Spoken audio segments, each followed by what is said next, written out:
गुजरात विधानसभा चुनाव के लिए प्रचार का शोर अब पूरी तरह से थम चुका है। बीजेपी एक बार फिर दावा कर रही है कि सरकार उसकी ही बनेगी, तो दूसरी तरफ कांग्रेस और आम आदमी पार्टी गुजरात से बीजेपी की सफाया होने की बात पर अड़ी है।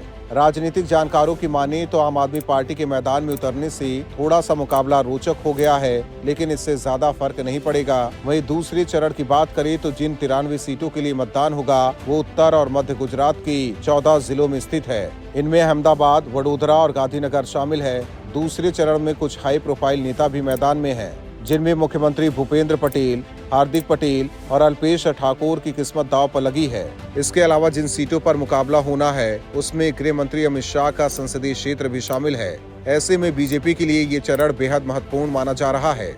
वहीं कांग्रेस के लिए भी ये चरण महत्वपूर्ण है, क्योंकि पिछले चुनाव में कांग्रेस पिछड़ गई थी। 2017 के चुनाव में 93 सीटों में बीजेपी ने 51 और कांग्रेस ने 39 सीटें जीती थी। इनमें एक बड़ा हिस्सा मध्य प्रदेश और राजस्थान की सीमा से सटा हुआ भी है। इनमें आदिवासी क्षेत्र पंचमहल भी शामिल है। साथ ही गुजरात की राजधानी गांधीनगर, अहमदाबाद, वडोदरा जैसे बड़े शहर भी शामिल है। वहीं गुजरात चुनाव में पहले चरण का मतदान 1 दिसंबर को सम्पन्न हुआ। 89 सीटों पर हुए चुनाव में उम्मीदवारों की किस्मत ईवीएम में कैद हो चुकी है। पहले फेज में 60% के आसपास वोटिंग हुई है, जो पिछले विधानसभा चुनाव के मुकाबले बेहद कम है। पिछले चुनाव की बात करें तो 68% वोटिंग हुई थी। 2017 के चुनाव में पहले चरण में बीजेपी ने 48 सीटों पर जीत दर्ज की थी।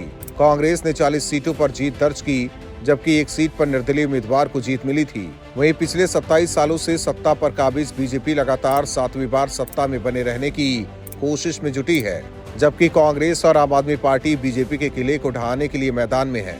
ऐसे में अब देखने वाली बात होगी कि दूसरे चरण में वोटर्स का रुझान किस ओर रहता है और गुजरात में सरकार किसकी बनती है। ये तो 8 दिसंबर को पता चलेगा।